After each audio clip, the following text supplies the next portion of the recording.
El libro de Job ha sido un libro muy estudiado por muchos años. Es tanto, algunos eruditos bíblicos lo han colocado dentro del plano de la sapiencia. Dicen que es parte de la literatura sapiencial, de lo que también se ubica la literatura de Proverbios, Eclesiastés, Cantares, también es parte de la literatura sapiencial, o el conocimiento en su máxima expresión. Sin embargo, en los últimos años han existido algunos eruditos bíblicos que comienzan a pensar que el libro de Job es un libro más que sapiencial, es un libro apocalíptico. Y entonces lo están colocando en el plano apocalíptico. Sí, aunque tiene un tenor apocalíptico, el principal propósito del libro de Job no es tanto mostrarnos el tiempo final, ni mostrarnos los acontecimientos que debemos enfrentar, sino mostrarnos cómo el gran conflicto realmente está en acción. Es tanto, uno de los elementos centrales que marcan nuestra teología adventista tiene que ver cómo interpretamos adecuadamente el gran conflicto, cómo ocurre ese panorama. Es tanto, en este tiempo tan importante de la historia, se ha generado una cantidad de presupuestos e ideas que pueden llevar a la persona a pensar y a comenzar a racionalizar lo que tiene que ver con el concepto de pecado, lo que tiene que ver con el concepto de la salvación por fe, lo que tiene que ver también con la lucha entre el bien y el mal, y en algunas ocasiones hasta utilizamos mucho las ideas ya que tenemos y pensamos que las ideas que ya tenemos son las ideas mejores. Sin embargo, cuando vamos a Job capítulo 4, a mí me gusta que estudiemos esta mañana este capítulo, porque este capítulo nos va a mostrar un punto central. ¿Cómo reaccionamos cuando una persona realmente cae, o cuando alguien está deprimido, o cuando alguien ha perdido las fuerzas? Es fácil hablar de la fe, es fácil hablar de religión, es fácil hablar de actitud. Probablemente también es fácil hablar de lo que implica la relación profunda con Dios, pero el problema es que en algunas ocasiones los hombres que una vez se levantan como líderes para ayudar, fortalecer, animar, también son los mismos hombres que en algunas ocasiones también experimentan depresión, angustia, ansiedad, dificultades, pruebas y momentos difíciles. Y la pregunta en esta mañana es, ¿cómo reacciona la iglesia cuando aquellos hombres que fueron útiles en la obra de Dios, Dios los utilizó para levantar las manos? Dios los utilizó para transformar vidas. Pero ahora esos mismos hombres son los que están cabizbajos, tristes, angustiados, han perdido la fe y en muchas ocasiones están tan deprimidos porque las circunstancias no es la mejor. Hablamos de un Job del que ciertamente es un personaje bastante enigmático hasta el momento en que tú vives la experiencia de Job. Y hemos hablado saciedad la idea de que, bueno, en ocasiones a veces somos Job. Porque lo hemos perdido todo, porque hay ocasiones donde las cosas no ocurren como yo quiero. Pero pensemos un momento, ¿realmente hemos llegado a vivir lo que vivió Job? Imagínense el episodio, ayer mientras analizaba el libro de Job, capítulo 1 al 3, me causa una gran impresión la manera como el narrador describe cada catástrofe. En primer lugar, comienza diciendo que estaban los hijos de él, 7 varones y 3 hembras, estaban en la casa de Nueva York. Pero de manera fortuita, el capítulo 6 cambia, el versículo 6 cambia abruptamente. Pasa de narrar la idea de que estaban todos reunidos celebrando, muy probablemente estaban celebrando los cumpleaños, eran 10 hijos, así que probablemente tenían una buena amistad, un ambiente familiar. Tenían un momento bien particular, un momento especial. Y lo interesante es que las fiestas del pasado no eran como ahora, porque ahora una tortita la picamos y mientras más delgadita mejor, porque se oye más rápido, ¿no? En los tiempos bíblicos no era así, a veces duraban hasta una semana la fiesta porque se gozaban de lo que estaban celebrando. Pero de repente, de manera un tanto compleja de entender, y a veces uno se pregunta, wow, tiene que tener una persona falta de empatía para narrar la forma como lo hizo.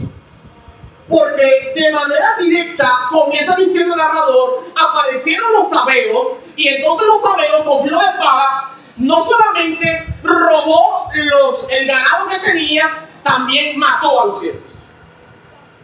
Y luego el mensajero dice, solo yo he quedado. Solo yo. Así que estoy aquí y doy el mensaje porque solo yo quedé. Pero luego dice la Biblia más adelante que aparece en escena una declaración. Descendió fuego del cielo y ¿qué pasó? Consumió las ovejas y mató a los pastores. Y qué interesante que Job siempre tenía un hábito, adorar al Señor haciendo holocausto. Y qué mejor animal para ofrendar al Señor a las ovejas. Entonces ahora ni hay ovejas ni hay pastores. Terrible problema. Luego de manera directa, rápida, sin titubeos, aquí hay una inflexión que como nos pasa muchas veces, ¿no? Nos pasa una dificultad y bueno, al cabo de los días viene la otra, al cabo de los días viene la otra. Pareciera que aquí hay una sobre otra. Y en tercera declaración dice, y aparecieron los caldeos. Se llevaron los camellos y mataron a los siervos. Pero no hubo un evento más complicado para Job. Cuando escuchó que sus 7 hijos y sus 3 hijas que estaban dentro de la casa de su hermano mayor, vino un viento impetuoso del desierto y golpeó tanto la casa, que los cimientos cayeron y junto con los cimientos quedaron tapiados sus hijos. Qué cosa tan impresionante. Vean la forma como está recibiendo las noticias. Y ahora viene la declaración bíblica y entonces vemos 2 reacciones. La primera de una esposa que le declara de manera directa, ¿no? El hebreo usa la palabra beracá, que ayer estudiamos, por cierto, ya mandamos un video para explicarles aquí qué significado de beracá. Y entonces la palabra que se traduce allí como maldición, cuando ella dice maldice a Dios y muérete, la palabra beracá no debe traducirse correctamente como maldición, sino como bendición. Es como si estuviera diciendo, sigue bendiciendo a Dios, exáltalo. Porque si lo que han hecho hasta hoy, con integridad, con buen corazón, con perfección, lo han hecho bien, y Dios lo que permite es calamidad y miseria, entonces síguelo bendiciendo para que termine matándote. Pero tú estás pensando. Y ella está pensando en la muerte, no porque la muerte sea la solución. El problema es que es ella la que mira al marido con un tiesto grueso, golpeándose las heridas.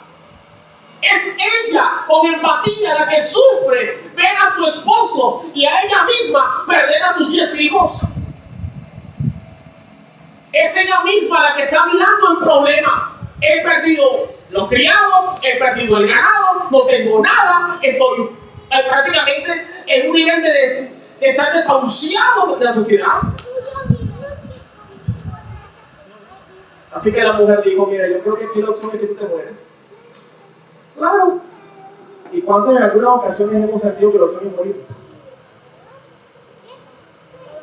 ¿Sí? ¿Y cuántos se mueren? ¿Cuántos atentan con su vida? ¿Cómo ha elevado los índices de asesinato y de suicidio? De ambas cosas. Solo por el hecho de no tener la facultad para tener la resiliencia de vida para afrontar lo que nos viene. Sin embargo, después que pasa eso con su esposa, viene el mismo Job, en capítulo 3, versículo 1, y dice, maldigo el día en que nací. Hace un eco de lo que pasaba con sus hijos, ¿no?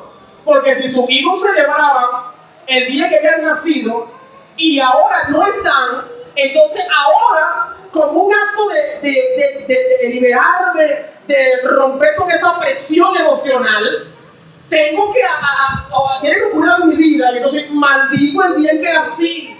Y declara en el capítulo 3 una cantidad de presupuestos e ideas que todas apuntan a la idea de que ahora el dolor está marcando mi experiencia espiritual. No era que Job estaba gozoso y feliz, contento por todo lo que estaba viviendo. Sin embargo, hay un punto importante que me gusta en el capítulo 3. Cuando termina el capítulo diciendo, con todo, Job no pecó. Alabado sea el nombre de Dios. Pero ahora viene hoy el capítulo 4. El capítulo 4 es interesantísimo. Y vamos a hacerle un análisis de estos capítulos, este capítulo, desde el plano de la forma como reaccionamos frente a la gente que sufre. ¿Cuál es nuestro grado de empatía? ¿Cuál es nuestro grado de visión que tenemos hacia los demás? Capítulo 4. Miren, por favor, vamos a leerlo. Por favor, ¿cuántos tienen Biblia por allí? El teléfono, no sé, prende su teléfono, vamos a la Biblia. Capítulo 4.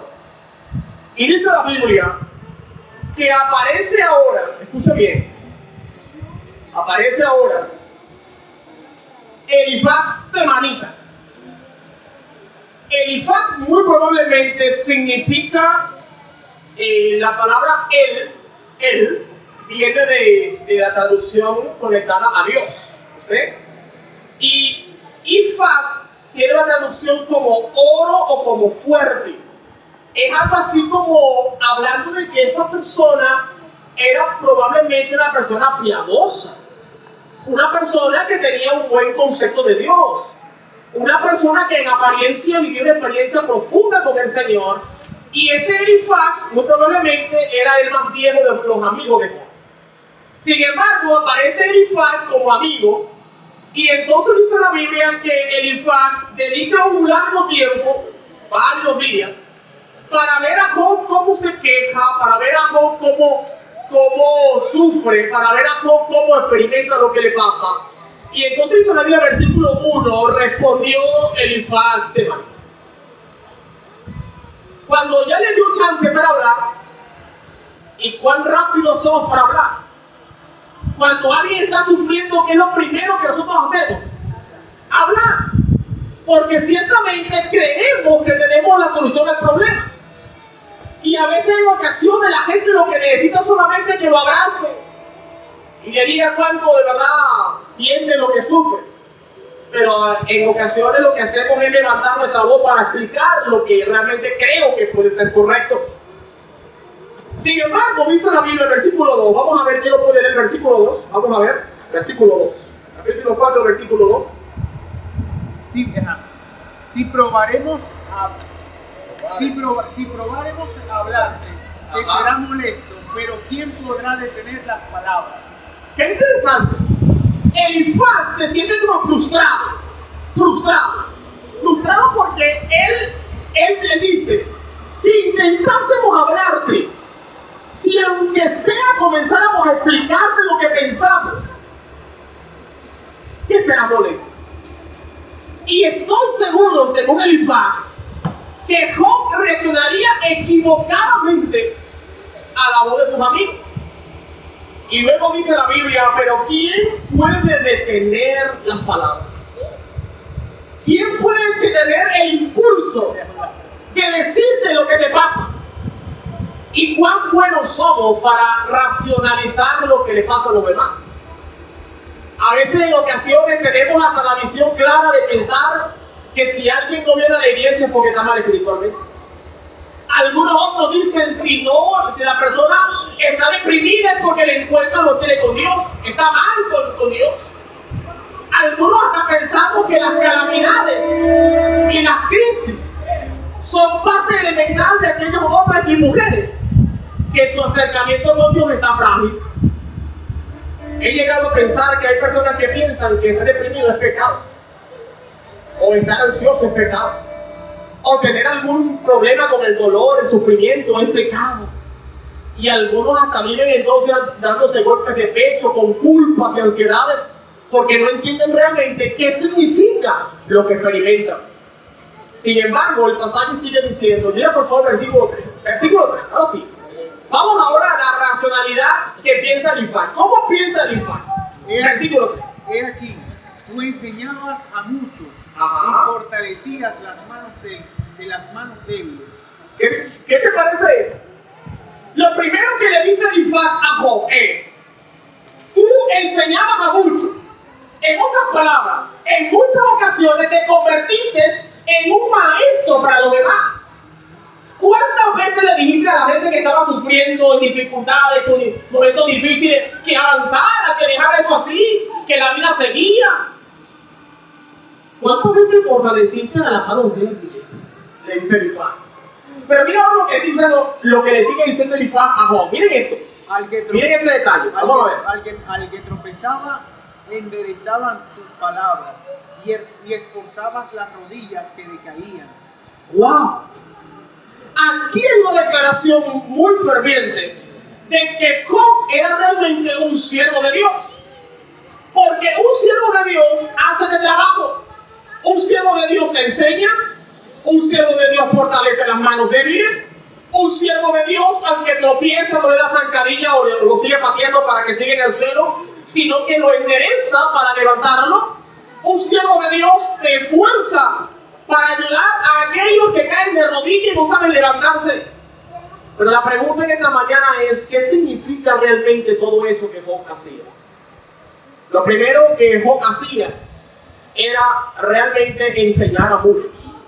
La palabra hebrea para enseñar aquí en este texto es yazar, que significa el acto de castigar con golpes o palabras, el acto de instruir, amonestar o corregir. En otras palabras, Job era un siervo de Dios que tenía claro en su cometido, pero estaba dispuesto a corregir, enmendar, ayudar, e instruir, enseñar lo que había de hacer frente a la crisis y dificultades. Pero como dijo Satanás, no es que Job te sirve de mal.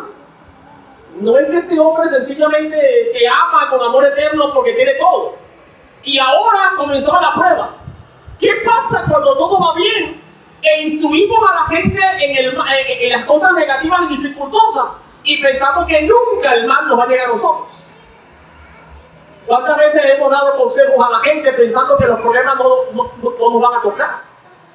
¿Cuántas veces en ocasiones queremos levantar la mano de otros, pero sin darnos cuenta que en algún momento necesitamos de otros para que nos levanten también? Al mismo tiempo dice la Biblia que este ciudadano Job fortalecía las manos débiles, del hebreo yakahazak, que significa fijar, agarrar, fortalecer, reparar, abrazar. La palabra hebrea significa más el acto de que Job abrazaba a la gente. Job no dedicaba tiempo solamente para hablar, para decir lo que había que hacer. Job entendía que frente al sufrimiento, frente al dolor, lo que falta es abrazar. Sin embargo, en el siglo presente, frente al dolor y sufrimiento, lo que hay es individualismo. Frente al dolor y sufrimiento, lo que hay es pensamientos personales. Ese está mal porque seguro que Dios está castigando. A ese le pasan cosas terribles.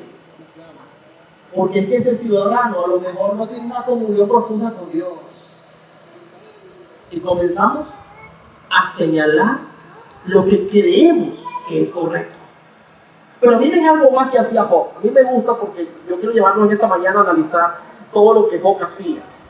Y luego dice que al que tropezaba, esa palabra tropezar del hebreo kahal, significa alguien que tambalea, es débil de pierna. ¿Cuántos han tenido ese momento de sentir que las piernas como que se le están trastabillando y de repente se va a caer y alguien viene y te agarra y no te deja caer? ¿Cuántos han sentido eso?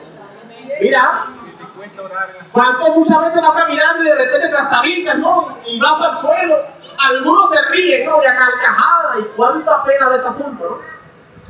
Pero ¿cuántos se detienen a ir a donde estás para levantarte y decirte, parte, ven, te doy la mano, o te agarro, busco cómo levantarte? Eso hacía Job. Pero Job hacía también otra cosa. La Biblia dice que Job, aparte de tropezar, ayudar a tropezado, enderezaba con las palabras. La palabra hebrea kum significa levantar, afirmar, enderezar, elevar. Como queriendo decir, las palabras de Job no eran palabras que denigraban, destruían a la gente, sino que levantaban, fortalecían, animaban. Y la pregunta en esta mañana, ¿será que tus palabras también hacen lo mismo? ¿O tus palabras hablan de miseria, de dolor, de dificultades, pruebas, momentos duros? Importante eso, ¿verdad? Sin embargo, dice la Biblia más adelante, me gusta. Y ahora, versículo 5. Miren esto ahora. Miren este señalamiento que le dan a Job. Directo, pero sin titubeo. Aquí una cosa frontal. Y ahora, en el presente, que el mal te ha venido a ti, ¿qué dice ahora Elifaz? Te desalientas y cuando ha llegado a ti te turbas. Qué fácil, ¿no? Qué fácil. Tú eres ahora el apoyo para los demás. Pero ahora, cuando tú debes ser incólume, fuerte, duro, audaz, cuando no tienes ni siquiera ninguna facultad para tener dolor, sentir tristeza, entonces ahora actuamos sin misericordia. Y viene la pregunta en esta mañana: ¿quién levanta a Job? ¿Quién anima a Job? ¿Quién le dice a Job lo que significa estar enderezado? ¿Quién? Todos esperan de Job que lo enseñe. Todos esperan de Job que lo fortalezca. Todos esperan de Job que lo anime. Todos esperan de Job que haga lo que tiene que hacer por su liderazgo. Pero cuando Job está en la miseria, cuando Job está sufriendo, ahora ¿quién levanta a Job?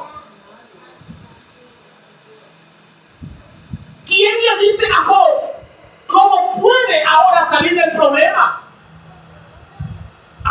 Pero es fácil decirle.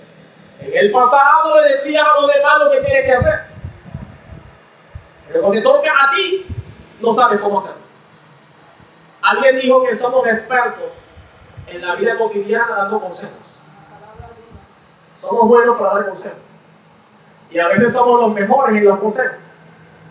Sobre todo cuando vamos a hablar de matrimonio. En matrimonio somos tan buenos para decir lo que hay que hacer. Como personas para acusar a los padres de cómo educar a los hijos somos perfectos. Pero cuando nos toca ser padres, ahí realmente nos damos cuenta de qué significa realmente lo que hemos juzgado. Entonces ahora aquí tenemos la tortilla volteada, ¿no? Tenemos ahora el círculo que cambia el panorama. El mismo que era apoyo en la iglesia, que era apoyo en el hogar, que era apoyo en la sociedad, ahora el amigo que debiera ser una bendición, un apoyo, un auxilio, un ánimo para abrazarlo, para decirle te aprecio, te quiero, le pregunta ahora a Job. ¿Y entonces? Te desalientas fácilmente y te turbas. Sencillo. Ahora yo le pregunto, ¿ustedes creen que era obvio que Job se desalentara y se turbara, sí o no? ¿Era obvio o no era obvio? Pregunto, ¿era obvio o no era obvio? Ay, por supuesto que sí. Si nos turbamos en este tiempo porque no hay comida en la casa. Si te turbas porque las cuentas bancarias están vacías. Si te turbas porque cae un camarón de agua y de repente se te negó la casa. Si te turbas porque el hijo a lo mejor cae en drogas y en un plan particular y eso te genera angustia. ¿Cómo será tener que ver una catástrofe de manera constante y no saber cómo resolver el proceso? Bastante ser rico a ser pobre, imagínate tú, de manera así, instantánea. ¿Cómo se siente ese panorama? Sin embargo, alguien dijo que nadie sabe lo que vive una experiencia, sino cuando está dentro del proceso, ¿no? Pero vean ahora un punto importante, miren esto. Y la pregunta en esta mañana es: ¿quién levanta a Job? ¿Quién levanta a Job? Su amigo. Quien en teoría debía levantarlo, no lo está levantando, lo que está es señalándolo. Le está pidiendo y le está diciendo: mira, yo quiero que tú ahora demuestres con lo que tú has dicho y con lo que tú has hecho, demuestra ahora en tu vida quién tú eres. Y a mí me gusta que en la ética médica hay un principio médico y hay un principio también en la psicología que dice que la ética dice que yo no puedo atenderme ni a mí mismo ni a mis parientes de tercera cercanía, ese acercamiento directo. Porque casi siempre cuando yo atiendo a parientes cercanos, yo genero sesgos de manera directa sobre lo que considero que es correcto. Y eso es interesantísimo. Es tanto, no hay un profesional en esta tierra que no requiera de un apoyo. Todo psicólogo requiere de otro psicólogo de cabecera, para apoyarse, para animarse, para levantarse. Todo médico requiere de otro médico para que le auxilie en sus dificultades de salud. Y no implica que no sepa, lo que está implicando es que en muchas ocasiones nosotros mismos somos sesgados en la manera como percibimos las cosas en nuestro entorno.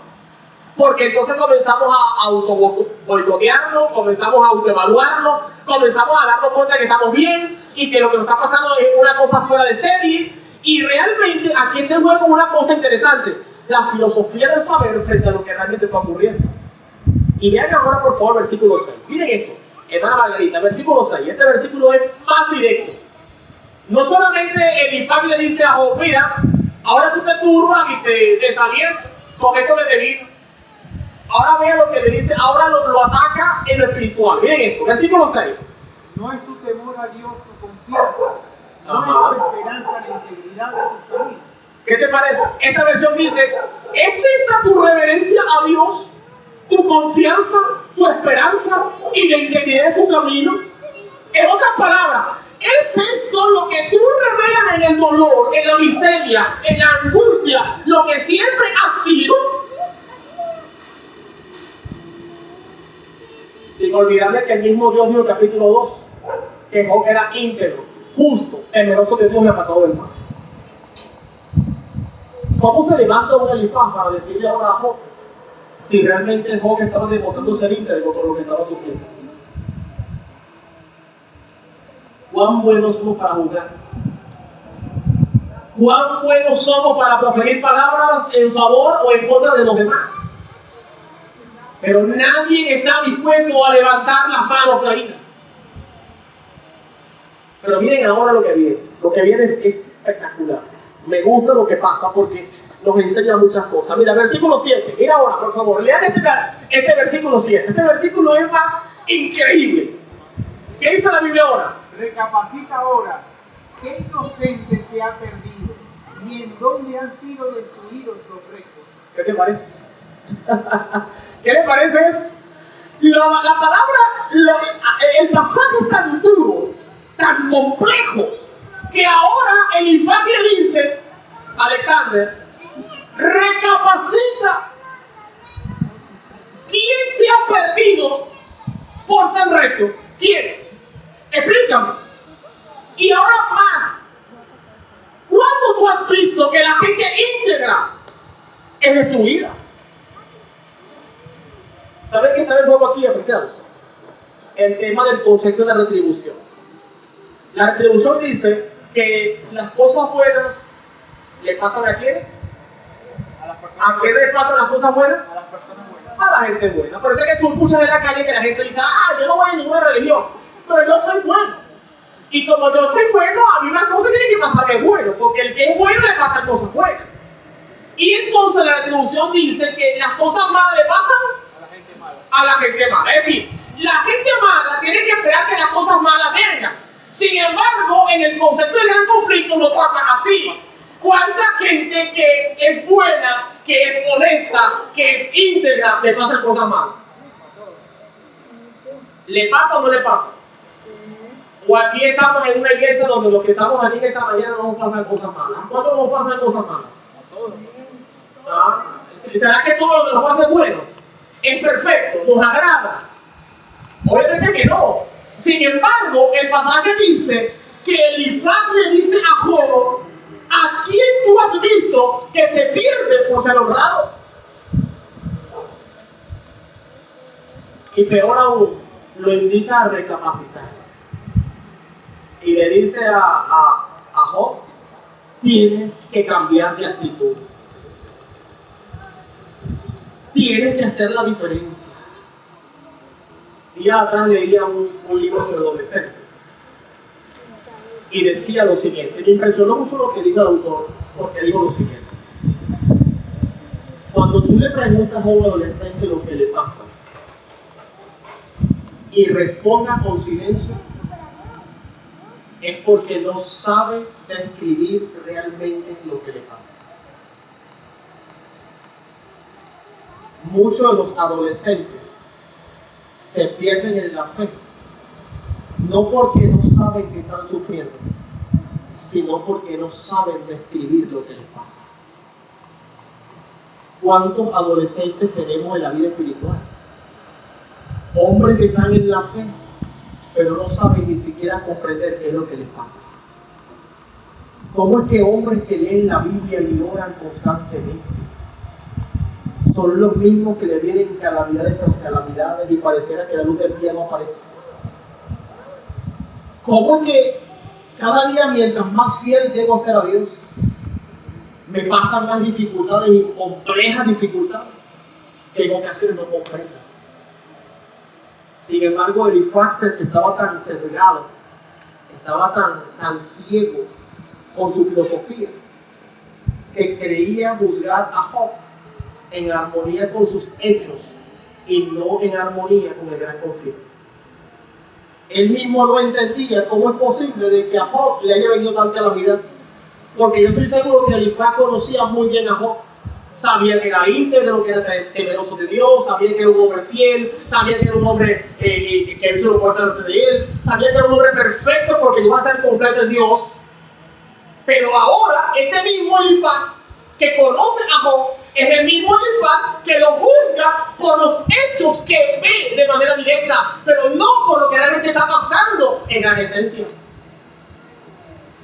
¿Cuántas veces somos prestos para señalar a los demás? ¿Y cuándo fue la última vez que tus palabras levantaron a alguien? Que tus actos ayudaron a otros a salir de un problema. Y si algo requiere la iglesia en este tiempo, nada Margarita, es que nosotros aprendamos que la iglesia no necesita jueces, pero sí necesita gente que sus palabras y sus hechos vayan en armonía por levantar, ayudar y rescatar aún a aquellos que una vez ayudaron a otros. ¿Cuántos no están hoy aquí cuando en el pasado ellos eran los que te levantaron a ti? O levantaron a otros, pero hoy sus vidas están pasando momentos tan duros que no hay empatía ni deseo provechoso para ayudarlos a salir del problema. Al final de la historia, Elifaz se cuenta dentro de los grupos de los amigos de Job, que Job tuvo que orar por ellos, porque estaban tan ciegos en la manera como percibían el plan, que llegaron a pensar: o culpamos a Job de lo que está pasando, o en definitiva culpamos a Dios. ¿Qué es más fácil? ¿Culpar a Job o culpar a Dios? Culpar a Job. Interesante, ¿no? ¿Cuántas en ocasiones pensamos que en medio de culpar a Dios no nos damos cuenta que estamos también culpando a Job? O culpando a Job, pudiéramos también estar culpando a Dios. Y si algo aprendemos desde el Génesis en adelante, es que el hombre siempre ha intentado culpar a los demás para que en definitiva termine culpando a Dios. Job no iba a salir del problema señalándole el problema.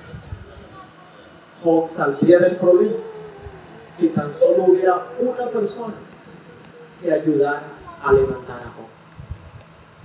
La Biblia no me dice a cuántos levantó, solo me dice que levantó a muchos. ¿A cuántos? No sé. Yo supongo, pongamos un número, 100, 200 personas. Pero ¿por qué de esas 200 personas no había uno que estuviera dispuesto a levantar a Job?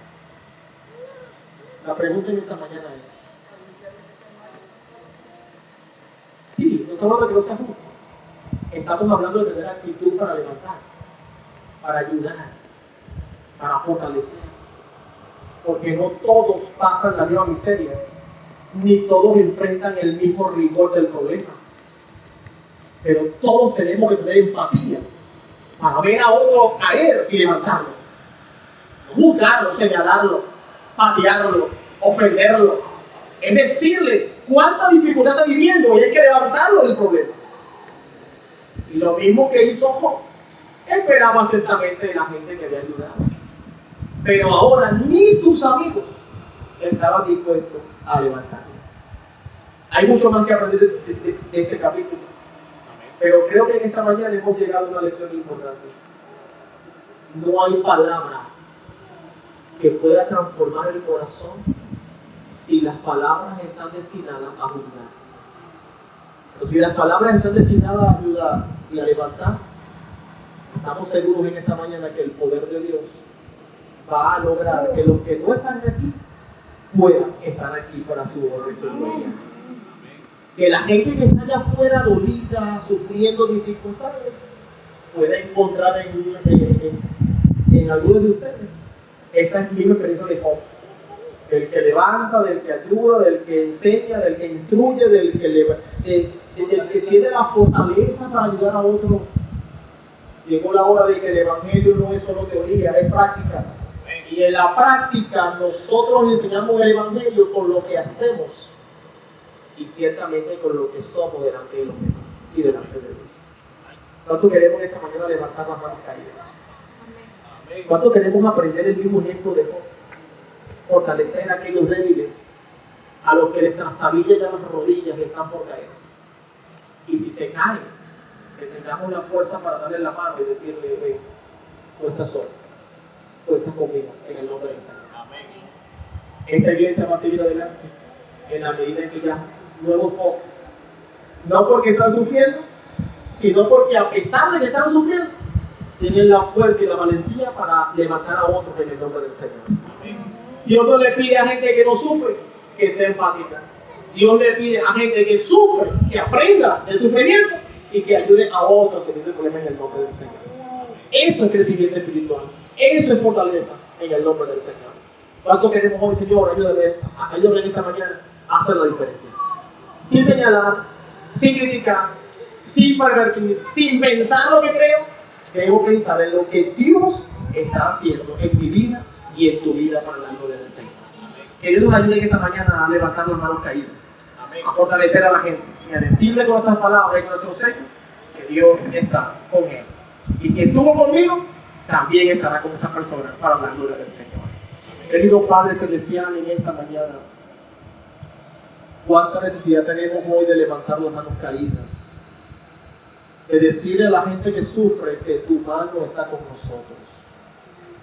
Y no estamos diciendo, Padre, que estamos desprovistos de sufrimiento.